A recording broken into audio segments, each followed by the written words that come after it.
আসসালামু আলাইকুম দর্শক, কেমন আছেন সবাই? আশা করি ভালো আছেন। কিন্তু আজকের ভিডিওটা হচ্ছে অনেক খারাপ এবং দুঃখজনক, কারণ বাজার থেকে পাখি কিনে আনার পর পাখি কি যেন হয় ডিম আটকা পড়ে এখানে গিয়ে পাখিটা মারা গেল আমাদের সামনে। কি আর বলবো গাইস, ফার্স্ট টাইম এই পাখি ডিম পারবে, পাখিটা মারা গেল ডিম আটকে। কি বলবো, এর মতো আর দুঃখ কোনো পাখি প্রেমিকের নাই। তো দেখতে পাচ্ছ কি সুন্দর একটা কালার ক্লাসিক বাজিকর পাখি এটা, কিন্তু তো আনার পরে এখানে মারা গেছে ডিম আটকার পর।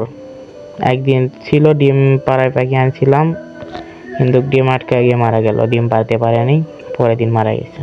কি আর বলবো আপনাদেরকে, তো দুঃখের বিষয় এটাই।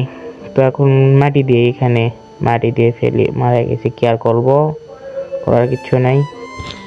তো এখানে আমরা মাটিটা দিয়ে দিই, কেন ফেলে দিব না, সুন্দর একটা জিনিস মাটিতে দিয়ে দিই। মাটিতে দেখতে পাচ্ছ কিরকম ফুলে গেছে, এখানে ডিম আটকে মারা গেছে ওই জায়গায়, দেখতে পাচ্ছ কালো হয়ে গেছে ওই জায়গায়। আর মানে বেশিরভাগ সময় ওখানে ডিম ফাটে গেছিল, এই কারণে মারা গেছে। তো এখানে মাটি দিয়ে দিলাম। তো গাইস, নতুন ভিডিও আসছে, নতুন একটা পাখি নিয়ে আইছি। তো আজকে ভিডিও এতটুকুই ছিল। তো কি আর বলবো গাইস, আল্লাহ হাফেজ।